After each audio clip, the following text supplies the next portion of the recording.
Yeah, I just want to welcome everyone. As I mentioned, I know that your time is valuable, and for you to join even just a couple of minutes early, it makes a huge difference.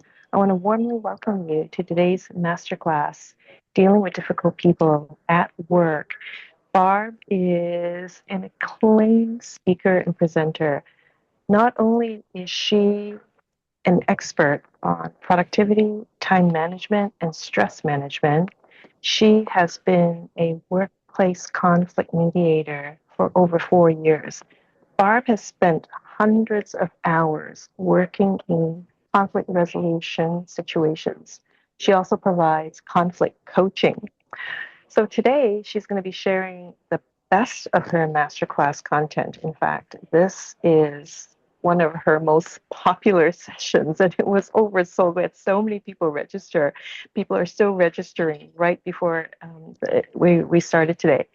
So hang on to your cup of coffee, beverage, and grab a notebook. I'm old fashioned. I have a manual notebook here.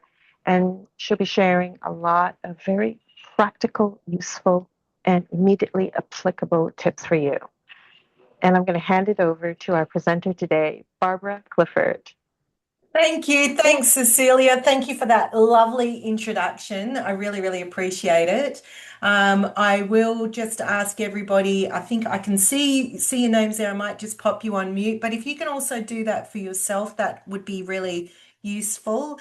Thank you for making yourselves available and committing the time to being here today. What we commit to is giving you some tools and strategies. I'm not here to sell you anything. I'm here to give you some strategies and equip you to make some courageous decisions in the moment that are going to support your own well-being, but also the well-being of your team long term. And we all know that it's those things that happen in the moment that can have a big impact. Dame is my assistant. She's in the background. She might be chatting to you in the Zoom. If your name doesn't match what we have in the registration, she might just be sending you a message just to double check who you are and what your email address is, because we are going to be sending you a lot of resources after this masterclass. It's really great to be here and sit in the room, but we want you also to be able to continue the learning afterwards. So we'll send you a cheat sheet, not just the slides, a cheat sheet of the tools and strategies from today, further learning, further resources. So we want to make sure that we've got your email address so that you will get those resources after the masterclass. So look out for Dame's message. If she doesn't know who you are, it's because she wants to make sure we've got your email address. Alrighty, I'm going to start my slides and share my screen. If at any time you can't see something or you've got any questions, please get your fingers nice and warm and pop any questions or anything you want to address in the chat. We will have an opportunity at the end for some questions as well and to explore things a little further. But please make sure you warm up in the chat. All right, I'm going to share my screen.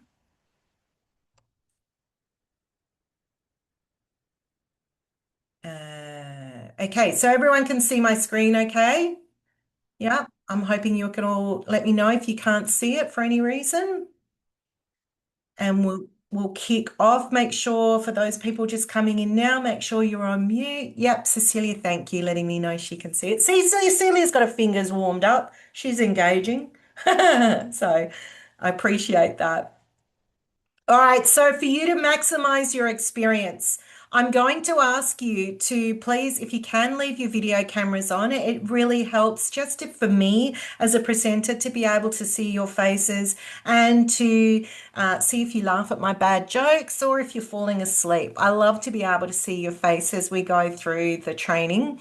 I'm going to ask you to close the tabs down on your computer. I like to tell people I know when you're working or when you're reading something else. Part of the reason why I love having your cameras on. Don't always though. And this is for you. Really, if you can, you've committed to this time, be present and engage with the content and reduce that distraction. Turn your phone over, turn your phone on silent, close the door, make sure you've got a pen and paper. You will definitely want a pen and paper to write some things down as we go, anything that resonates. Of course, I'm going to send you a cheat sheet afterwards. But I often say things on the fly, or people share things in the chat as well about their experiences and things that have worked for them. So you definitely want to be writing some things down if you can. And we also know that the more that you write things down, the more it hardwires in your brain. And that's what we want, right, for these difficult situations is to remember some of these things in the moment. Certainly when we're in that fight or flight response, it's harder to remember things. So writing it down is really, really going to help you. And yeah, as I said, if you can rename yourself on Zoom, that if we don't know who you are, that would be awesome as well. Cecilia, who you saw very briefly, is in the airport on her way to the Southern Hemisphere. Cecilia and I are going to be jumping on a cruise ship to do some work and also having a bit of fun. However, what I want to let you know about us and the way that we work is that everything is interactive. We want to hear from you and engage with you and for you to have some fun through this process. So at the end of this masterclass, we will do what we commonly do is it's a bit like a lucky door prize. We have a wheel. Dame is compiling the names of everyone that's here on this masterclass. And if you stay till the end, we spin the wheel and we give away a valuable book to enhance your professional development. Sometimes these are tried and trusted books that we've read and we've implemented into our training. Sometimes it's new and contemporary ones. So the one that I'm sharing with you today, I haven't read, but both Cecilia and I have listened to this author on a podcast and she's amazing. So we're going to be giving away that book at the end of the masterclass. And we normally order that through Amazon and get it sent to your door. So it's not our books or anything like that. It's nothing for us to gain from in terms of other than the goodwill that we're sharing with you. A bit about Cecilia and I is that we're focused on the human side of work. And what we're seeing and what we know is that as things progress in a digital world, probably one of the skills that's getting neglected, but is going to set you apart from your colleagues, is the ability to have those difficult and awkward conversations, being able to negotiate, being able to assert yourself, being able to establish boundaries. And the more that you develop these, what we call behavioral competencies, the stronger you're going to be in the workplace. Because one of the things that AI can't replicate right now is that agile thinking, the critical thinking, empathy. These are skills that are just the human side of work. And sometimes that's challenging, trying to develop those skills and adapting those skills into different environments. So it's about leading change, looking after those difficult relationships, resolving conflict, team dysfunction. That's a lot of what we're going to be covering today in a fun and interesting way. So, what I want you to think about, what I would like you to do right now with your pen is I want you to think about somebody, maybe there's somebody in your world right now who is challenging, who you might describe as difficult. Write down the name of that person. Now, if you don't have someone in your world like that right now, maybe think about somebody that you've worked with in the past. That you found difficult and challenging and confronting.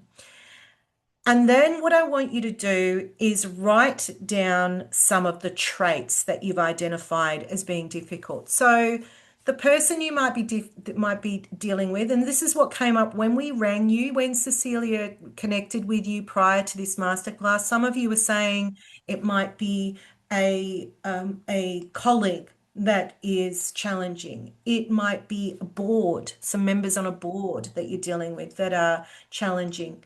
It could be a colleague. It could be the person you have to report to.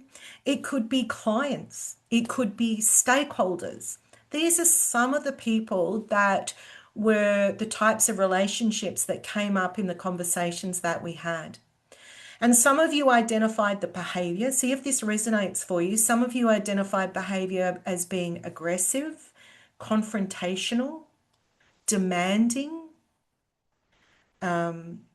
difficult, sarcastic.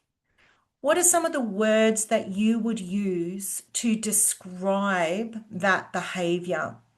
And what we also know, psychologists find that when you're actually able to name the behavior, you've got something tangible to work on and work with. That's why I'm asking you to write this down now and to think about those behaviors. It also enables you to become more resilient when you're able to identify the behavior that you find challenging, confronting, or difficult. It develops your capacity to be resilient. So there's a lot to be said for you to write that down right now. So you don't have to share that in the group. This is just priming you to get the most out of this training by making a concerted effort to identify those behaviors so that when we work through the scenarios, you've got something to work with. Is everyone good with that? You've all written something down, given it some thought. All right. Okay, so I'm going to start moving through some of the different characters that we might come across in the workplace. How do we identify them? What are some of the strategies? Why do they behave this way? And what are some approaches that we can take? So we're going to start off with, we're going to look at some common characters. So the workplace bully is one that we can often identify, and now with the legislations that we have within the workplace is required to keep us safe and create psychologically safe places where we're able to call out behavior, address behavior, be able to raise issues and communicate things in a safe and respectful way. So there's legislation around bullying and harassment. So what might we do to identify a workplace bully? How do we know when we're dealing with a workplace bully? What does it look like? So a bully is motivated by power and control. And sometimes when we see these bullies, it is a fear of losing control, a fear of being disempowered. So they overexert or overcompensate with some of those behavioral traits. Sometimes we misinterpret the way that people are communicating with us and feel like they're being aggressive. It could be a particular communication style as well that is confronting and difficult for us to be able to absorb. Their behavior typically is going to be intimidating, humiliating, manipulative, and dominating colleagues. You're starting to feel like you recognize some of these people in terms of what we're seeing. They will use verbal abuse. They're pretty out there with their behavior, right? They may also do some things like gossip and spread rumors and sabotage your relationships that you have. They might micromanage, and we're actually going to talk about micromanagers a little bit later. They're almost a character type on their own. They will exclude people, and this is something that actually is defined in the legislation as one of the traits, identifying traits of bullying, is intentionally excluding people, and they will undermine the work. They won't value the work, they won't acknowledge the work. We will see that they can be, their behaviors sometimes stem from fear and insecurities. And so that is why they can also be reactionary. They can really be really strong in and emotive in their communication and language with you, which can be confronting, hurting, and really impact on how you feel in that situation. There may also be threats there that which again is part of that legislation as well in terms of inappropriate behavior. And we can also sometimes see that what defines their behavior as being different from some of the other characters is that it's very emotional. It is not regulated. It's very reactionary. And in some ways that's good because we've got something to deal with. What you need to be aware of in terms of when we're talking about bullying and harassment under that legislation, it needs to be repeat behavior for it to be warranted. And that's a really important thing. And the other thing that I say to clients that I'm working with is you need to have a very clear request to the person that's behaving like this. And if that request is ignored, then you've got substantiated information and evidence around your requests not being validated and acted upon. So if you're taking things further, those two things are really important to identify. So this is where I want you to grab a pen and make sure you're writing these things down. What do we do when we're dealing with these kind of people within the workplace? What are some tools and strategies? First thing that's really important is setting clear boundaries. The good news about a bully is that they can, not always, but can take direction, can listen to requests. They may not be aware of what they're doing and how they're overstepping boundaries. And certainly in workplace mediation, that's a big thing that we address. What is the boundary line? Where has someone overstepped the mark for you? What will you tolerate? Like what sits at the edge of that boundary, but what will you not tolerate? So it's important that you're communicating very clearly what your boundaries are in terms of what's okay and what's not okay and making those requests. It's important to clearly communicate that so you know that HR will typically say, make sure that you back it up with an email or documentation. Now, if you have a corridor conversation, it's still valuable to keep a record of that conversation that you've had, the date, what was discussed, your recollection of that conversation. Sometimes in mediation that can get difficult because people's recollection of a conversation is different. However, someone's interpretation of how that conversation went is still valid. What you said and how it landed can be two different things. So it's important to be able to communicate how you felt in terms of the way something is being communicated to you and to be clear about that. In that communication, it's really important that you're not emotional. We speak to the work and the behaviors, but not engaging too emotively in the information that we're sharing.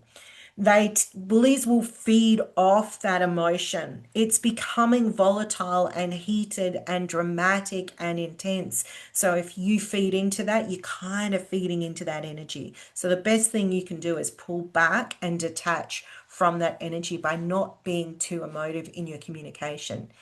And of course, in these situations, as soon as you can involve management or HR, that is helpful. So if this behavior persists, then that's when you want to engage that level of support. However, having records, making requests, documenting things, keeping track of that information is really important. We want to empower you to be able to address the bully and make requests in the first instance.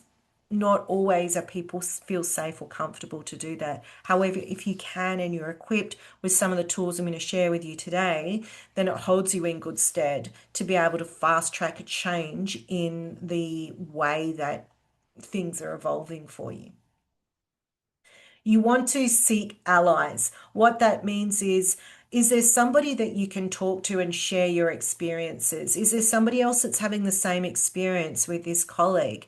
Sometimes we need to get that validation from others that we're not the only person having this experience. So it's useful to be able to safely talk with someone else about what you might be experiencing.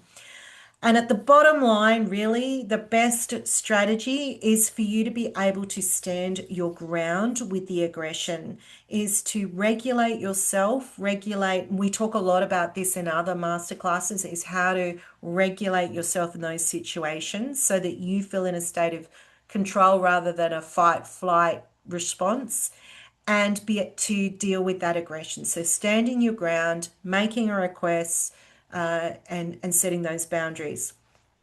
Bullies tend to it's just this innate unconscious thing. They will go for the soft target. If they can control you because they have no sense of control, they will. And they're not always consciously aware of it. So if you can bring to their attention what they are doing that doesn't work for you, the good news is you've probably got a better chance of being able to change that situation. A bully may well change their behavior. They may not be consciously aware of what they're doing.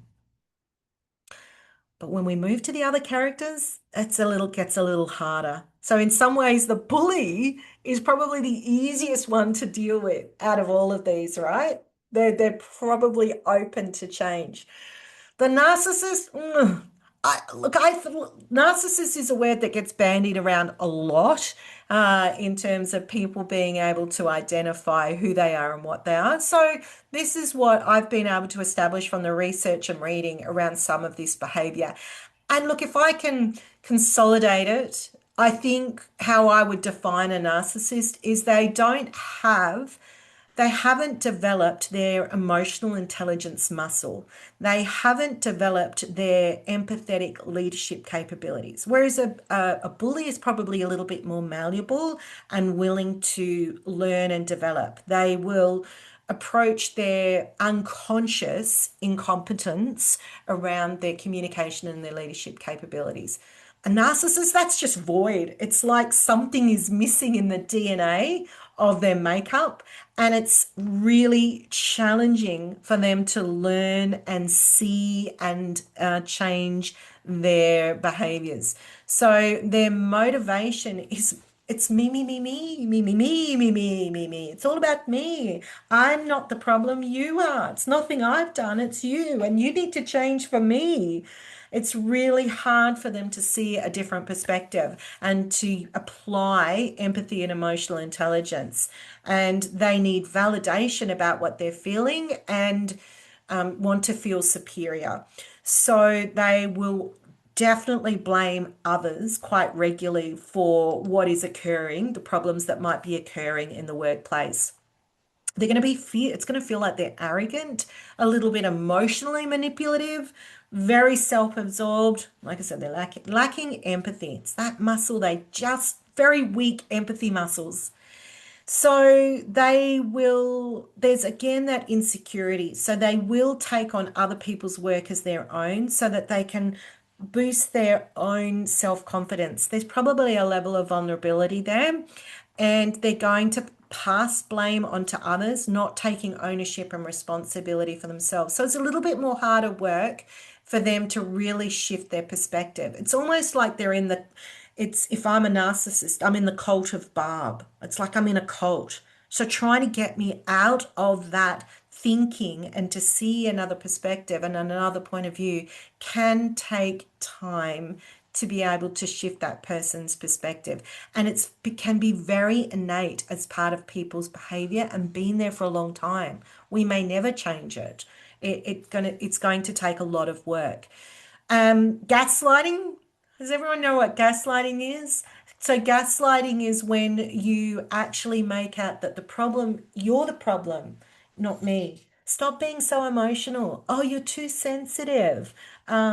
So if I say something to you and you have a reaction or a response, it's your problem, not mine. So that is a classic trait of a narcissist. Sarcasm as well is something that you will see in terms of passing the blame onto you. They'll use sarcasm to deflect their ownership or responsibility. And they just want to take all the attention. So they will be sensitive to criticism. You have to approach that conversation very gently. They will take it, oh, you're hurting me, you're hurting me, and really quick to be defensive or dismissive of anything that you're trying to raise. So it is a bit of a long game with these guys. It's less about the bullying tends to be lazy habits, just pushing people around really, really quickly to get things done and to get back into control. Whereas the narcissist is more about serving themselves and manipulating the environment around them. and they can be very superficially charming. So this is the things that we need to, these are the strategies that you can write down. I want to give you some tools and strategies. If you relate to this kind of person, you can feel like there's someone like that in the world around you. What you want to do is the attacks, the blame, the criticism, the deflection to you, if you can, try not to take it personally. Might want to belittle those around them to lift themselves up, to pedestals themselves, put you down to raise them up. So if you can realize, try not to take it personally and recognize it's their behavior issue. It's not actually necessarily valid about you. You can kind of play them at their own game. You can use flattery as a strategy to influence them and to get them to work with you. So, would it hurt to make it look like let them run with it, it's their idea, if at the end of the day you're going to get something done? I know you're so busy. I know you're amazing. Uh, would it take too much of your time to be able to sign off on this thing or to do this thing? And that's a very poor example and a weak example, but you get the idea. It will, if you say to them, this is going to make you look awesome if you do this. If you do this, you're going to look amazing and incredible. That kind of thing is going to motivate them to take some action. It's all about me, me, me. What's in it for me? The best thing you can do is try to avoid any confrontation around Stephen said, is that enabling their condition? It's a really good point. Maybe it's a short-term fix, Stephen, right? It is how do you go with the energy and the flow to get an outcome in the short term? But long term, yeah, we want to be able to address these behaviors. Good point. That's a really, really good point. One of the other, yeah, they will take all the credit. Now, this is a really interesting, Jay Matic. I'm not quite sure what your name might be, but I'm going to call you Jay for short. Jess, thanks, Jess. That they could be taking all the credit. Now, this is a really interesting thing, Jess. Is that such a bad thing? Do we always have to take the credit? If they take the credit, this is where we've got to decide what hill are we going to die on? What battles are we going to fight? If they want to take the credit, well, long term, is that going to be a habit? Yes, because the injustice of their position, this personality. Avoid telling them anything personal about yourself. They use it all as ammunition and when it suits them. Good point, Deb. Yeah. This is why we want to create some boundaries. These are great tips and feedback, everyone. Love it that you're putting in the chat. We want to be able to set those clear boundaries and not be personable in this relationship. Anything they can use to boost themselves is manipulative behavior. Yes, if they can use that, like Deb has said, if they can use that information to put you down and pedestal themselves. So we want to be very firm in the work and the boundaries and not move into that personal space. A narcissist will take it to that personal level, right? They will drag you into that personal relationship because it's me, me, me, me, me, me, me, me. So they will drag out personal information from you, bring you in. You're going to be my friend because you're going to be my cheer squad later on. You're going to rah-rah me later on. And love me. So let me find out that information from you. So be mindful not to drag into that drama, I guess. And this is where you think about whether or not you want to confront them about the small things because it's difficult for them to take ownership and responsibility. So think about where you want them to own things and where you don't want them to own things and which battles you're going to fight because this is going to be a hard battle. Fiona's put, beware of projection. If you engage in their gossip, they'll position you as the gossip when they are found out. Yeah. And look, this could also be moving into what we might call psychopathic behavior as well, which is the next kind of character. you can also, if they're your boss, if you're the narcissist is your boss or somebody who has power, then you want to make sure that the information that you're communicating is very clear, very factual. It's not going off instinct and feelings and vibes, and make sure it's not emotional because that's what they will. Like some of you have said in the comments, is that's what can be weaponized against you later on. Control your own story, your own narrative.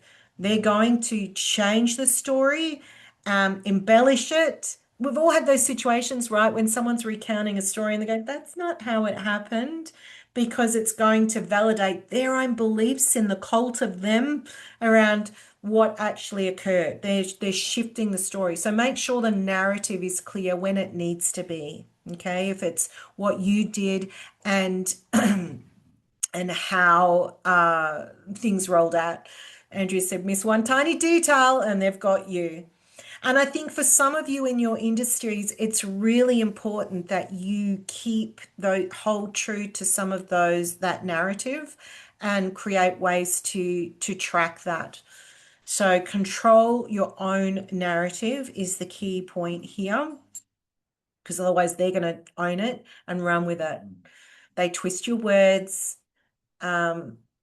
And by nature, and you want to engage and defend yourself, but this is always a trap. Say less or disengage and stay to the facts. Keep pointing back to them, not how it makes you feel. Yes, the facts, the facts. Yeah. Talk about even in terms of behavior, just the sometimes if you need to address that, just that behavior. So the best strategy is don't get drawn into the drama. Right? Don't get drawn into their games. Stay neutral and protect your professional reputation where you need to. All right? That's the foundation of that one. All right, so the next one we're going to move into is the psychopath. If you're dealing with a psychopath at work, and what does that look like, and how we identify them? I think the narcissist is not necessarily conscious of what they're doing, and it's a little trickier. The psychopath is a lot more manipulative and aware of what they're doing. Gordon Greco in Wall Street, greed is good. That's a great character in a film to give you an idea of the psychopath. If you're crying, I don't care that you're crying. I don't care that what I'm saying is hurting you. I really don't. Whereas the narcissist, it'll be all about me, you know. You're making me feel like I'm evil and I'm not. I'm a good person. Psychopath just doesn't care. Really don't care how you're feeling. They are cunning and they are charming. So here's some interesting information about psychopath. 1% of the general population meets that clinical criteria for psychopathy, is how we pronounce it. Takes a bit for me to get my mouth around that. However, here's the interesting thing. That figure tends to be a bit higher in the corporate environment. Surprise, surprise. Are you surprised? These people will use their manipulation and power to take collateral damage to get to where they want. They'll tread on anyone to get to where they need to go to get what they want. They don't care. And in a corporate environment, we tend to see 3 to 4% of individuals in those senior roles that exhibit the psychopathic traits. Now, interestingly, what research also shows, if there's a high percentage of that kind of character trait, you would think, oh, they're going to be, you know, it's particularly in the finance or those big corporate arenas, you think, wow, they're going to be just gung ho and productivity at all cost and making lots of money. No, they're actually less effective, less productive, and don't make as much money within that corporate environment. So don't think that the Gordon Gecko greed is good means that lots of money is being generated. There was a study done in Australia in 2011 on white collar managers and revealed that 9.7 could be classified as psychopathic, and 10.4 identified as dysfunctional with psychopathic characteristics. So they're out there. Now, here's the other interesting one. Can people, Jess said, can people be all three? Yeah, that's a great question. I think that there can be the psychopath, yes, could definitely identify with all those traits. Sometimes people are just bullies, sometimes people are just narcissists. Yeah. But a psychopath is probably going to demonstrate all of those traits. The only thing I will say that's different, Jess, is the narcissist can be less aware of what they're doing, being more flippant, more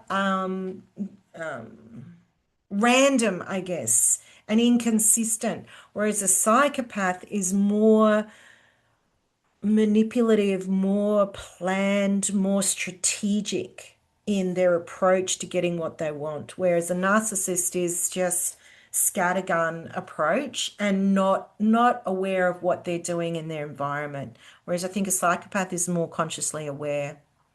Yeah, Cecilia is saying people can embody all the behaviors and tendencies. It's totally true. Yeah. And okay, here's another one. If you work in supply chain, this isn't, you'll find this one interesting. A study of 261 corporate professionals in the supply chain management industry found that 21% of participants exhibited clinically significant levels of psychopathic traits, a figure comparable to prison populations. What is it about the supply chain industry that has psychopaths? Now, this research came from psychology.org.au. That's where I found that data. So, unlike bullies, the psychopath doesn't have any conscience, right? It's just how they behave. So let's have a look at some of the traits, what their motivation is: power, control. And also, we've seen, I think Donald Trump could be like this, dare I say it? Like the absolute joy in seeing others suffer because of your power. That's a risky statement for me to say, particularly for those of you online that are from the US. So I do apologize if that you find that confronting. But we know, Stephen's saying not risky at all, fact. Uh, we can think about these characters. Like I just think Gordon Greco is a great example where it's look at them scramble. Whoa. That's the psychopath. They are calculated, whereas the narcissist not so calculated, right? Cold and remorsefulness.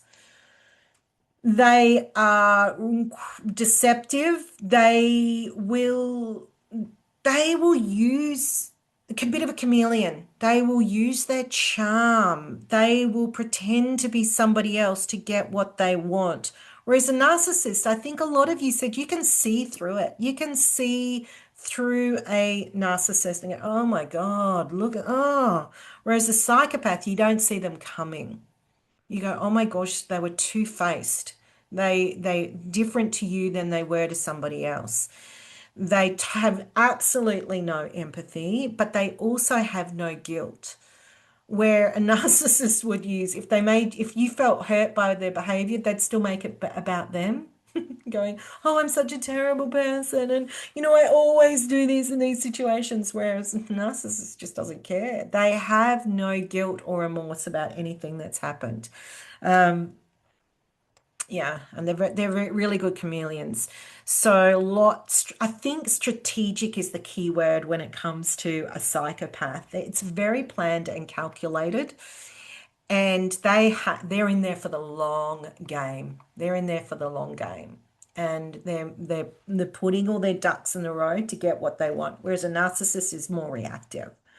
So, what do you do?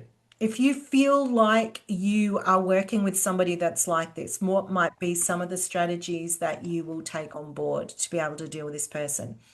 The most important one is stay under the radar. Don't become their target. That's going to be a real challenge. So remember, they see people as pawns in this game. The less useful to them that you are, the better. If you don't become a tool for them to get what they want, great. Stay out of their firing line. Don't show weakness or vulnerability. They will use it. They will definitely exploit that weakness and your emotions to get what they need.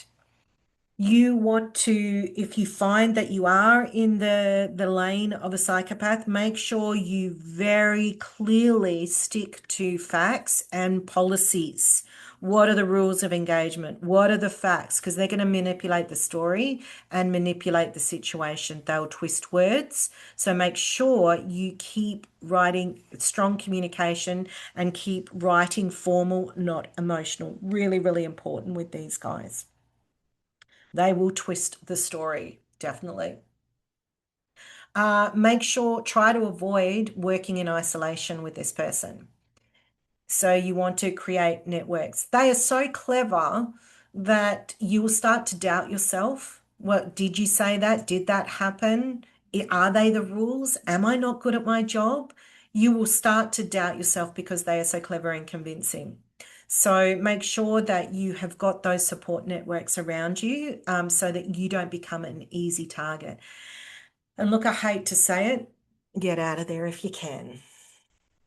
It's a really hard battle to fight this one. So if you are dealing with a full-blown workplace psychopath, particularly if they're in a leadership role, unfortunately, sometimes leaving might be the best option that you have because they are so manipulative, they will manipulate others that are there to potentially support you.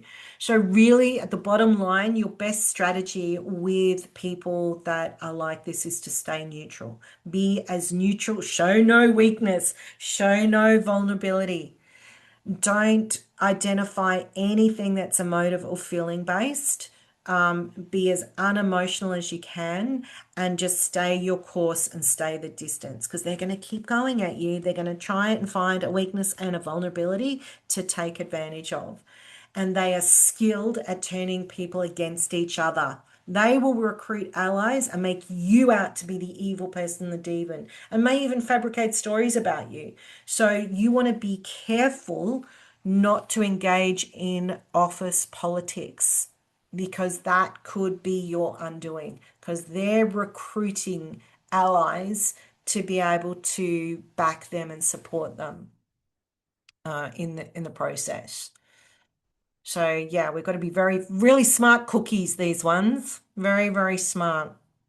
So here's a bit of a summary in terms of what we're looking at is what are the traits in terms of what's the goal. So a bully wants to dominate, a narcissist wants to get all the credit and the admiration, and a psychopath, their goal is to be in absolute control and manipulate the environment. So remember, the bully's just lazy, really. So they're just going to quickly get some outcomes and get some results. If that means they have to intimidate you or shame you in public, that's what they're going to do, just to get what they need done really, really quickly. A narcissist is going to flip it around and go, "Oh no, you're the problem. It's not me," and pedestal. I think of them and pedestaling them, rising above everybody else. Whereas a psychopath will just be downright cruel to get what they want and be deceptive. So Deb said it's super hard as you can't defend yourself when they start recruiting people against you when you've done nothing as you continue to feed into their narrative about you. If you try to say what they're doing, yeah, see, I told you they were like that. See, they're paranoid. Yes, that is why Deb's sticking to policies, rules of engagement, and the facts. And this is the process. This is what we're meant to do. This is where you want to have evidence against them. Yeah, really, really important with a psychopath. Katrina said, looking back at that list of describing words associated with that person at the beginning of the session is quite confronting. Yeah. Someone said, I won't say your name because it is being recorded. I have one of those people in my workplace.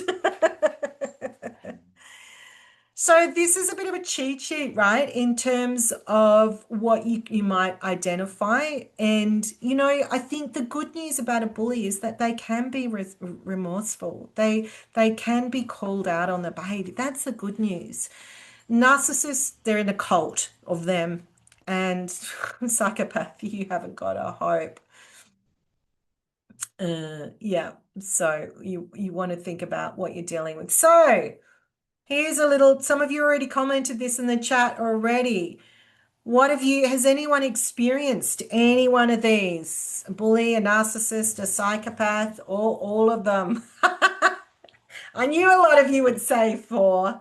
All of that. Yeah. Yeah, Jess has said, oh, wow.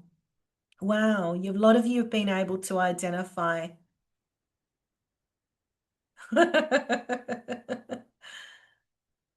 Okay. Yeah.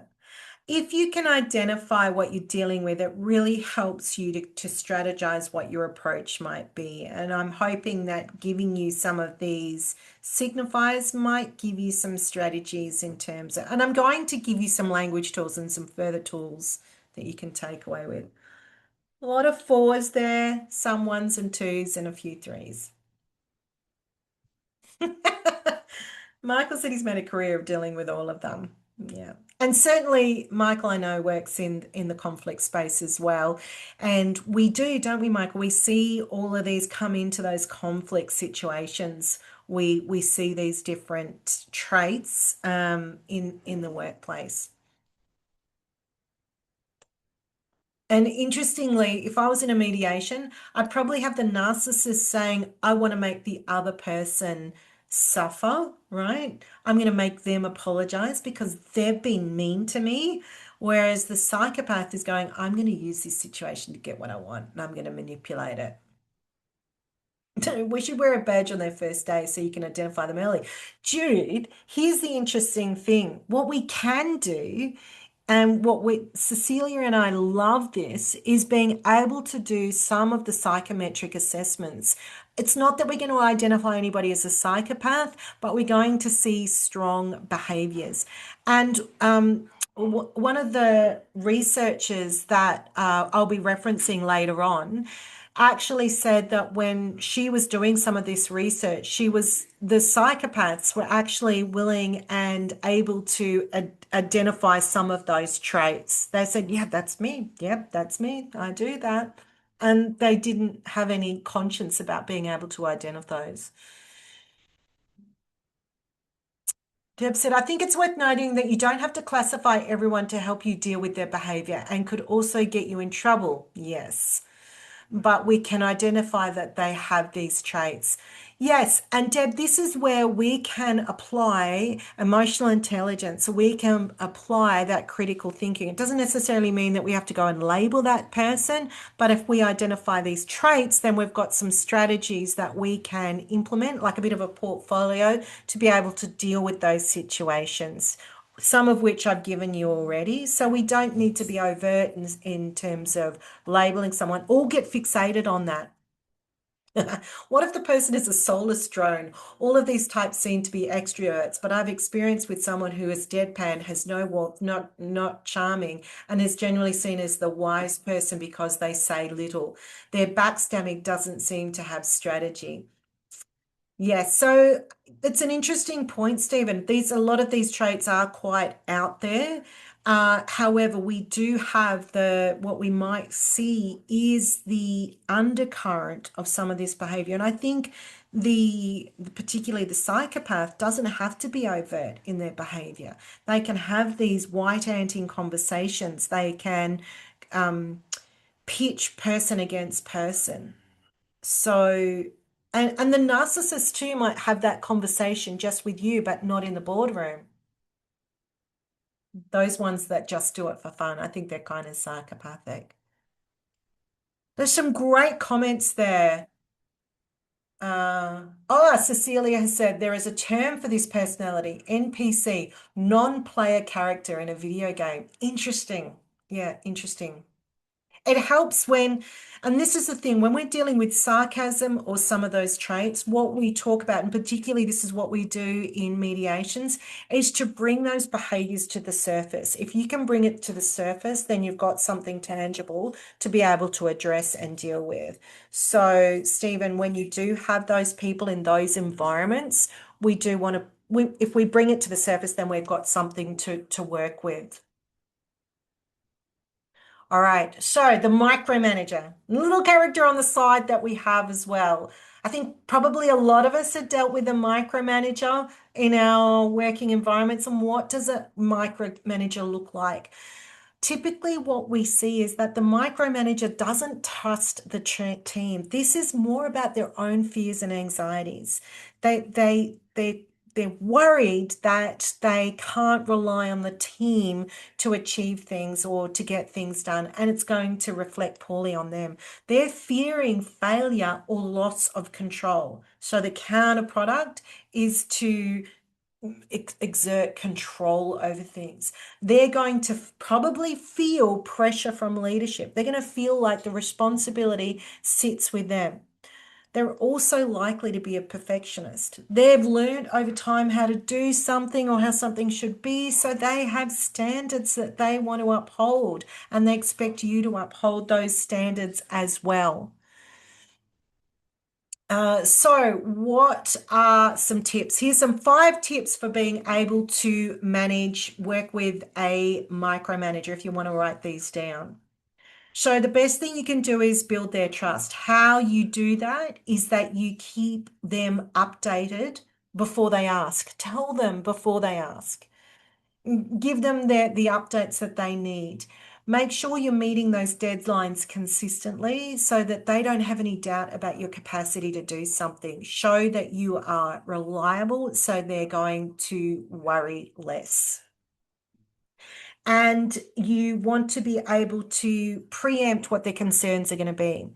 This is about seeing what's coming down the river. So you want to be able to address any issues that you think they're going to raise early on. I know you might be worried about this. I want to assure you I've got that covered and under control.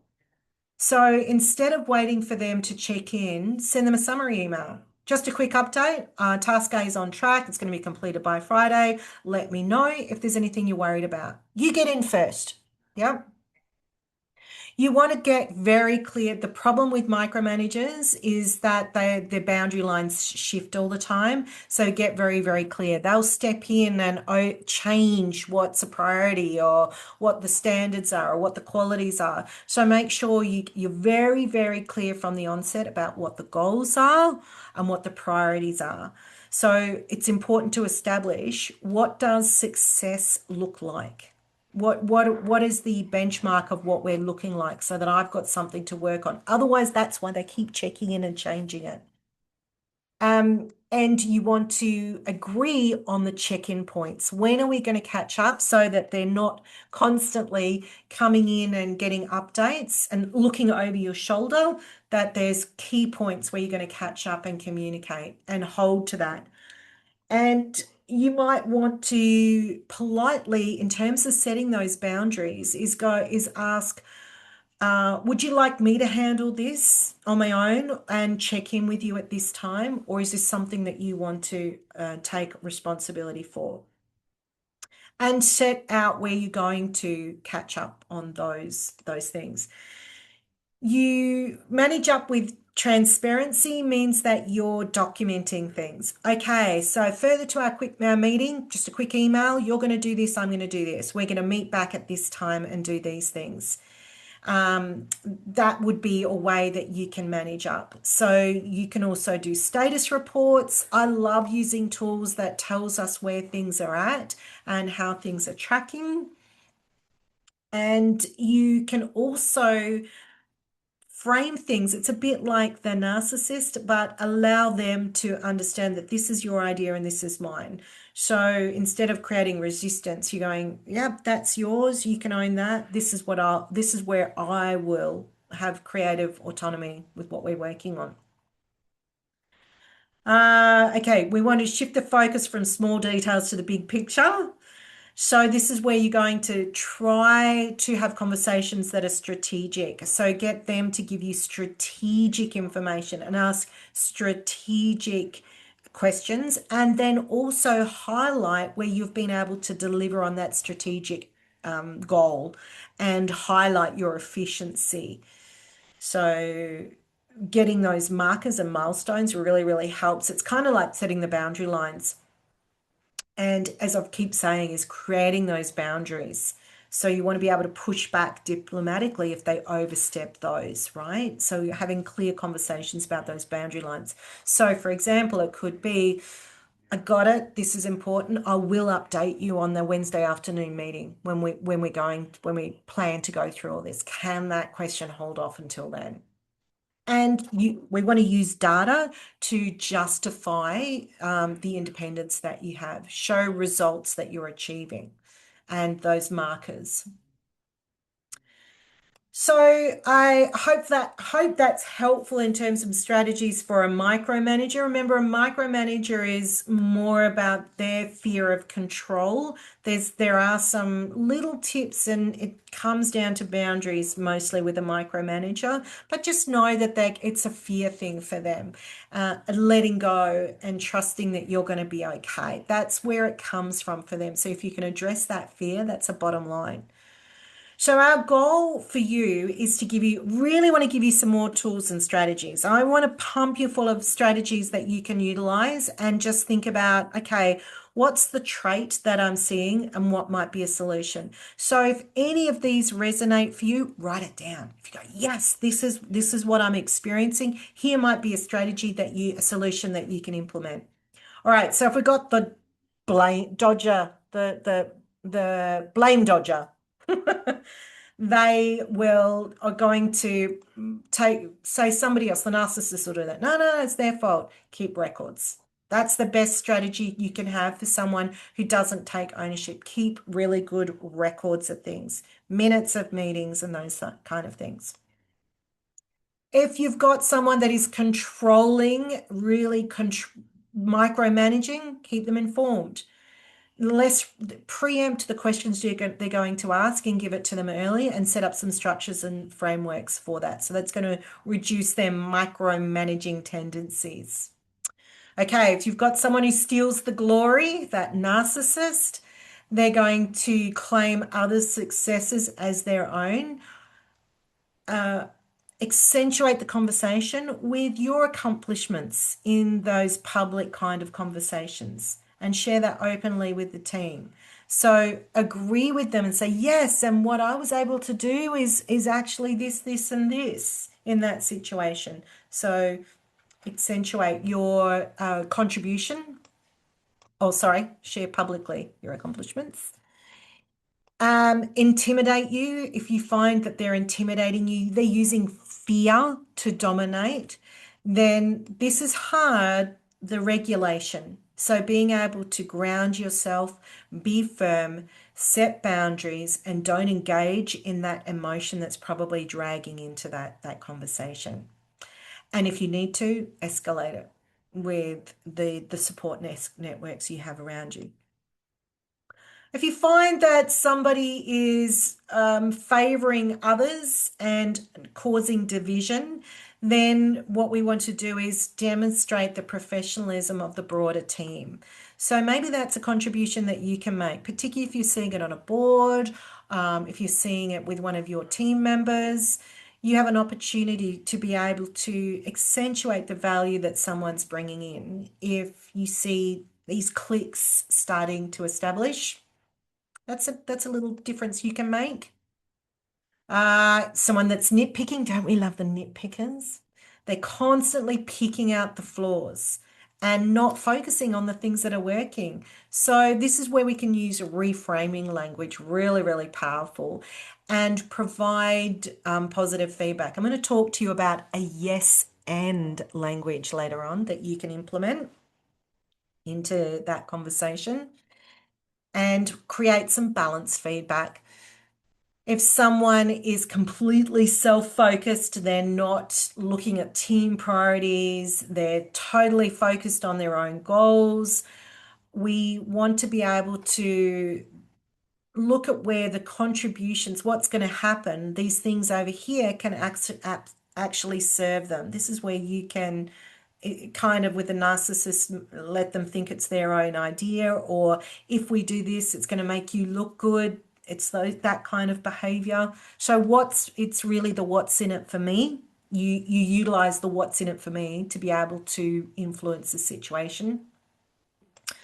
So if we've got somebody that's unpredictable, maybe it's a manager that's unpredictable. They're constantly changing plans, they're constantly changing expectations. Again, be clear. Let's be clear. Let's formulate this and confirm what the priorities are. And maybe those priorities change. So let's get clear on that and have some kind of, the best thing is some documentation around that. Clarify and confirm what the priorities are. Maybe you've got someone that's disengaged. Stephen, you were talking about somebody that might be disengaged, in the quiet person. So they may be not showing an understanding of team dynamics or the needs of the team. So this is where we want to bring it to the surface, Stephen. We want to bring it out and ask those questions, particularly, for example, if someone's being sarcastic, what are you trying to say here? What's going on here? So we want to find ways to get them engaged and bring things to the surface very, very clearly. So it could be sharing team insights or observations and supporting them to be collaborative in the approach. An unprincipled leader means that they are tolerating things that are unethical. And how do we call that out?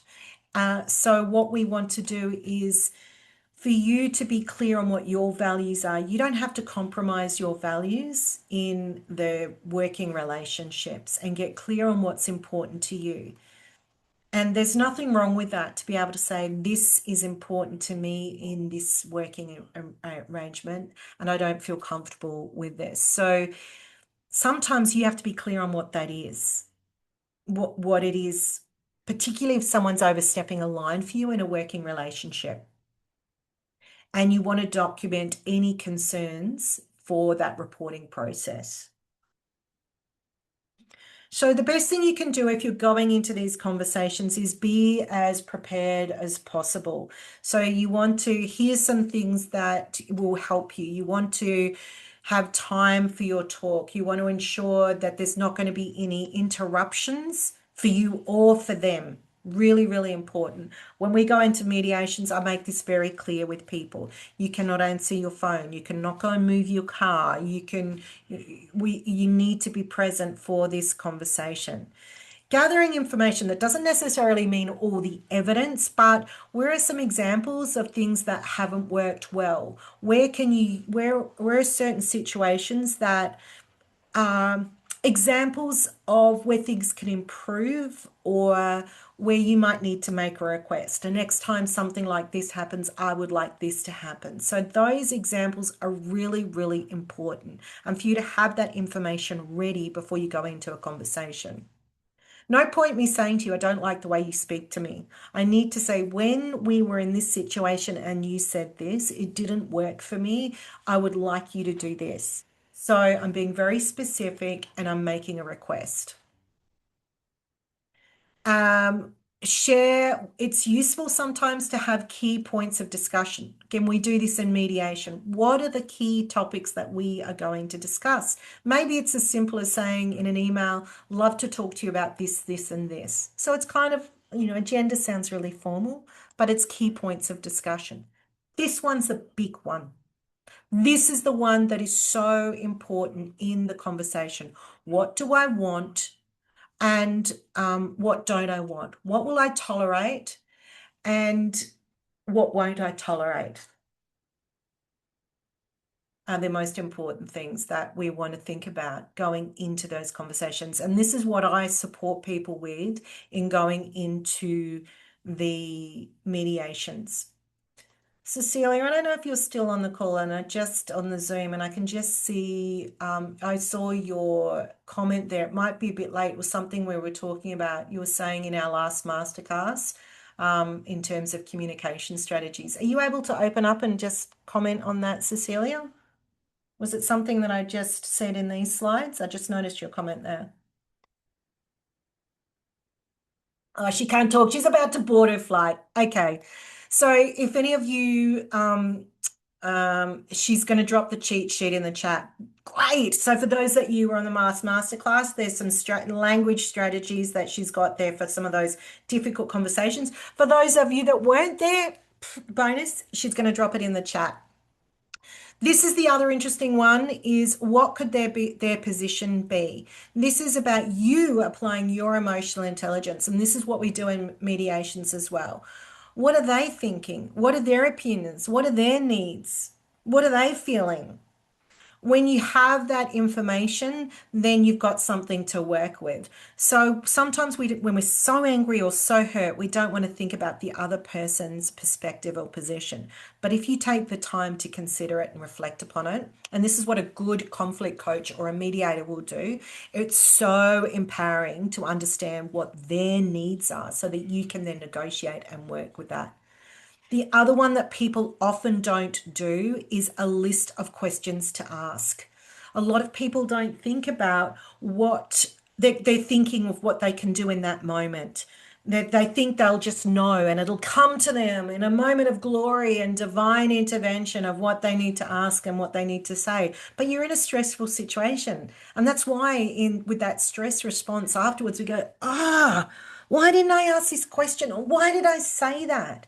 The best thing you can do is prepare a whole heap of questions that you might want to ask in a situation and just refer to them in that conversation. Once again, this is what I equip people with when they're going into those facilitated discussions or mediations, thinking about the questions that they might want to ask in those situations.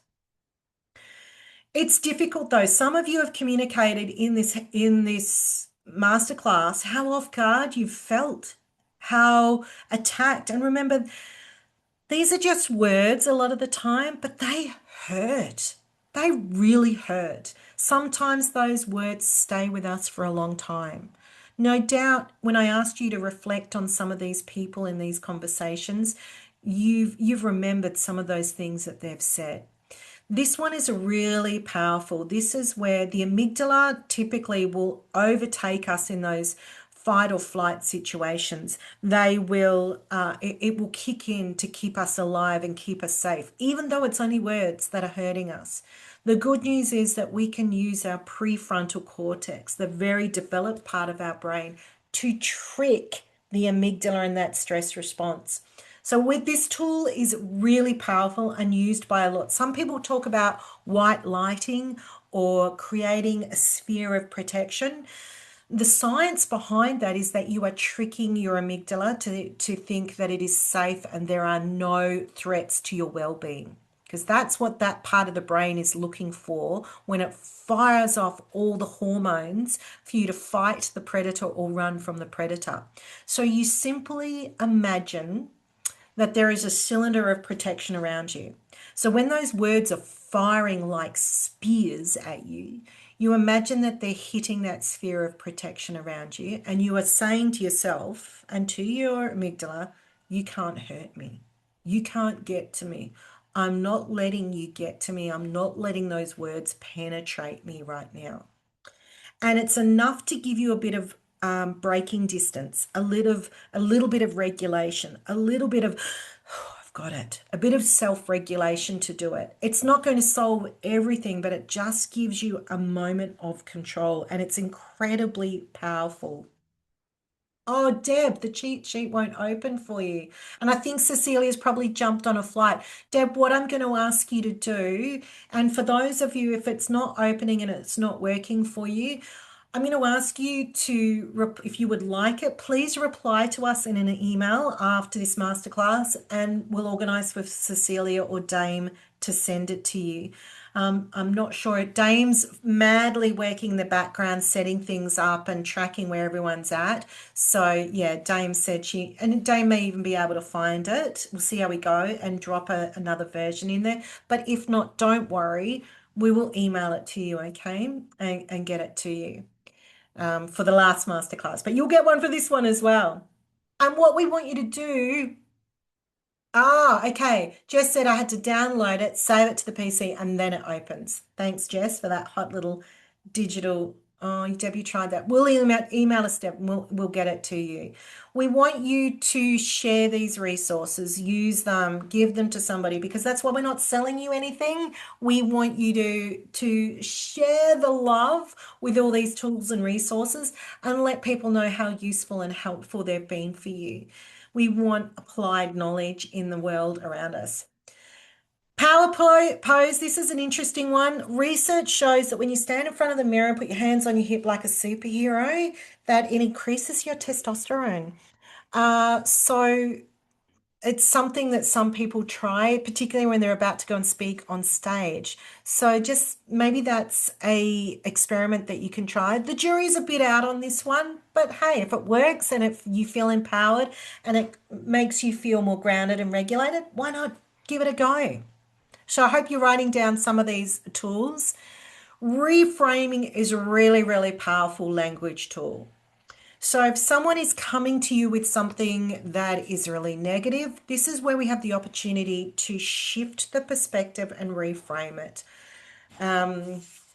Jess, I love a power song. Oh, you mean like a rah-rah song, Jess, yeah? That gets you hyped before that difficult conversation. Yeah, it's interesting what hormones that will trigger into your system if before you're about to go into these difficult situations. And what we know is that if you courage, remember, is not the absence of fear. You can still be fearful about these conversations, but if you know you've got tools and strategies to take with you that can deal with whatever comes your way, then you're more able to go into that situation with courage rather than anxiety. And it changes. I love I have a tiger, Heather. It changes your hormonal response. Yeah. So it actually works. So this is a great reframing phrase. And I use this in mediation a lot. When somebody's being very emotive, very aggressive, I'm looking for what's behind what they're saying and interpreting it. So your goal is to interpret those nasty little words. Maybe it's sarcasm that they're giving you. You're going to say, what you're trying to say to me is this, right? Is that what you're saying to me? You want to take out the sting, the inappropriateness, and bonus points if you can put a bit of a positive slant on it as well.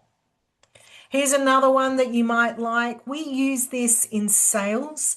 It's a sales technique. I don't know if any of you have heard of this one at all. It's dealing with people's objections.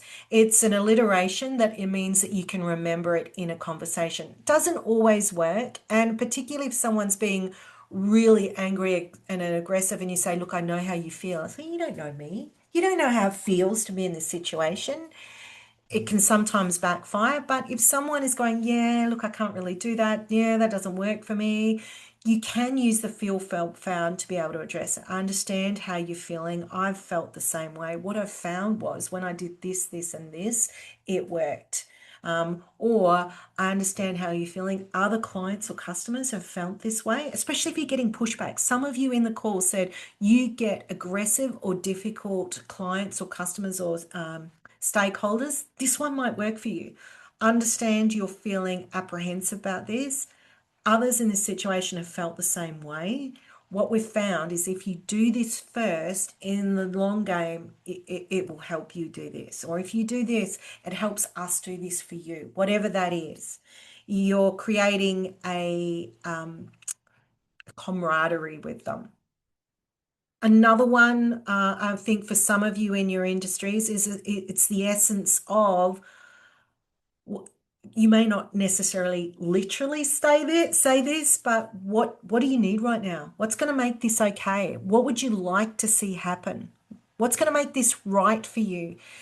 I found when I was working in sales or dealing with customer complaints, this was a really interesting question. Doesn't mean you have to deliver on whatever they say. Don't feel like you're committing or promising, but it's definitely valuable information. What would you like to see happen in this situation? Maybe it's, I want to get my money back. We're not going to be able to do that because of the way that the thing's processed. But what we can do is give you a credit, or I can give you a free bottle of wine with your meal. How would that work for you? It can be those kind of things that we can offer up as an option or a solution to get people to shift their perspective around the situation. So these are just little language tools. We want to stay in the positive. So these are really useful. I love, you know how, love it. When you're about to start a difficult situation, the good thing about it is it's a question. So you're getting their engagement from them. You're also framing the situation. You know how in the meeting yesterday you said this about me? You might find them say, yeah, I do remember saying that. Or no, I don't remember saying that. Great, we now got a framework in terms of raising awareness, but it gives us a launching pad to start a really difficult conversation. I love it. So easy to remember and to use. How have we ever had somebody that's really opinionated about what you could do and how you should do things, and you could do this better, full of the shoulds? Thanks for that. Thanks for that information. Thanks for sharing your thoughts. That's useful information. You're not apologizing and you're not defending. You're neutralizing the situation. You're acknowledging what they've said and showing your appreciation for the information, but you're not going either way. And it kind of stops them escalating the criticism. So rather than apologizing or defending, simply say, thanks for sharing that information along those lines, right? You don't want to be sarcastic.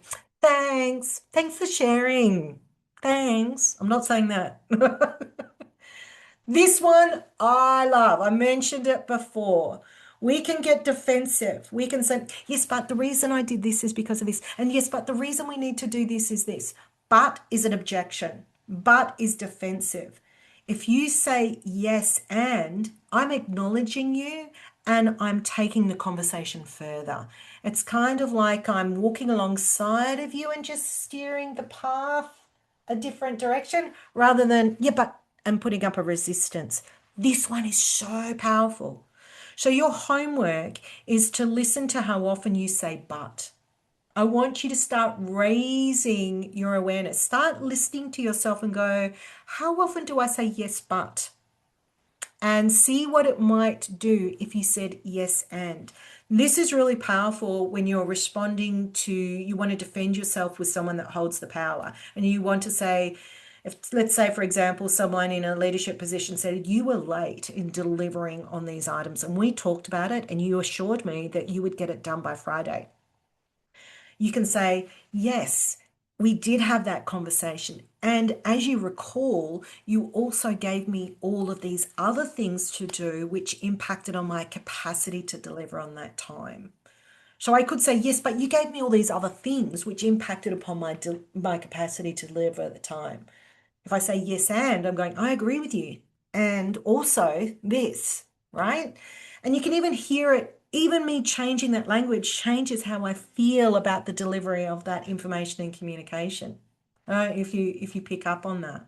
So I love these ones are my favorite. These ones are so easy to remember in those moments and really powerful. So see if you can give these ones a go in some of those challenging situations. What Cecilia and I talk about is what happens if you don't use this language and if we ignore it. And so what this will mean for you all as the contributors to this masterclass, especially with a psychopath, you're going to start second guessing yourself. You're going to start doubting yourself. You will become really on edge, sometimes even paranoid and hyper vigilant and hypersensitive around things. You'll be looking for these things around you all the time. That's a stressful situation to be in, and you exude so much energy in managing the emotion of all of this. You might actually shut down or overreact, and that overreaction may not be in the workplace, it may be at home with the people you love, as a way of being able to deal with what's happening in the work. And what you do to cope with this situation could be observed as a lack of performance. So you could start procrastinating. You could not be willing to work autonomously or take ownership, not stepping in and doing things like you normally would. And then, like some of you have said, the narcissist or the psychopath will use that against you. See, they're not performing. They're just being difficult because you are not finding the ways. That's what you do to cope, and it's not working and it backfires. You're going to burn out. That's just going to be exhaustive. And for some people, they either quietly quit, which is totally disengage and shut down, or you leave. You end up leaving that job, that maybe that job that you loved. And if there's any HR managers in this masterclass as well, this is what we see, or if you're in a position of leadership or you're a business owner, this is what you're going to see. If these things, and trust me, I see this. I so often in mediations, it just gets worse until it gets really bad. And I have to step in and try and fix it or work with people to fix this situation. So you're going to see more complaints from staff, complaints from customers, complaints around you that you're having to deal with. Emotions are going to spill out into meetings. People are going to be reactionary, finding ways to speak up or punish other people. Or some people are going to shut down and just disengage and not contribute and not raise risks or concerns about the work that's happening, which is dangerous for the business and the organization. People are going to stop bringing their ideas. People start working around the problems. They stop talking to each other and start sending emails, and there's these fixes and fill the gaps. I've had situations where two staff members, rather than addressing the issues, they've just put them on separate rosters within the workplace. And now that's proving to be a problem. It's not sustainable. You will see gossip increase, and then there's paranoia. Paranoia is really dangerous because people go, that person's out to get me. They want my job. They're just trying to sabotage me. And all these stories start to generate from the paranoia. And then behaviors are not addressed, and we don't address the culture. So this is what we want to look out for. If you found this useful, if you've got a phone, we will send you some emails out as well. If you are not subscribed to our professional development emails, for some of you you're not going to find out about these unless it comes out through other means. So if you want to register now, this one will be in May. This will be Cecilia. How can we prepare you for going into those conflicts? How can you be capable and manage those conflicts? If the QR code doesn't work for you, or you are unable to, if you need some help with registering, please just reach out and send us an email, and we'll send you the links to be able to engage in that. So Cecilia's beavering away to be able to put the finishing touches on that masterclass for you. We'd love to see you to extend your learning and your knowledge. We want you to apply the knowledge, right? We're going to send you some cheat sheets. We're going to send you some resources. If you want to connect with us though and continue the conversation, we encourage you to do so. So thanks, Dame's dropped the event link in the chat there for you if you want to register for the next masterclass. You can book a session in with us. The challenging thing about this, and what Cecilia talks about, we're just talking about this today, is difficult conversations do require courage and skill. This is something we have to practice. We have to get good at. And nothing changes unless we put things into practice, unless we make some mistakes along the way. These conversations never go like we plan in our head, right? We do need to practice these and work through these. And the best thing you can do is get some support around that. So if you want to talk to us about that, you're more than welcome to book in that session with one of us. So either me or Cecilia. This is the book that I'm giving away. Dame, are you ready to go? I'm going to stop sharing. Have you got the wheel ready to go, Dame? You open up your mic. Have you got it ready to do the... So for Yep, those, you're I'm good. ready to go. Oh, awesome. This is my favorite part of the masterclass. That's the book that I'm going to give away. So don't worry if I'm going to make you the host, Dame, so that you can do the wheel. Where are you? Okay. Remember to turn the sound on, Dame. That's my favorite bit. All right, Dame, you're the host now, so you can share your screen when you're ready. The chocolate wheel of love Let me know if you see my is screen. coming. Yep, we can see it. Oh, that looks amazing. Awesome. So I'll You hopefully guys. this one has a sound. Ah, okay. Well, anyway, if it doesn't matter. Spin the wheel. Spin. Is it spinning? Alrighty. No, not yet. Then now, Okay, go. wait, one sec. Oh, There you go. okay. No, we can't hear it. Normally it goes. Ah, Arul, are you still? I saw you. Are you still here? Arul, are you still in the? Is he still here? Can I see him? Yes, he is. Yay! Yes. Okay, Arul, we need to get your postal address so that we can send you the book, which is Poisonous People, Psychopathy, Narcissism, Manipulation, Sadism, How to Resist Them and Improve Your Life. Dame, can you reassign me as host? Yes. Thank you. So I can just share that last slide. But for those of you that didn't get the book, I will be sending you a podcast recording of the author so that you can listen to what she says as well. So you'll still get something in. So make sure you look out for the emails that we send to you. You can also connect with me if you want to on LinkedIn or if you want to send us an email.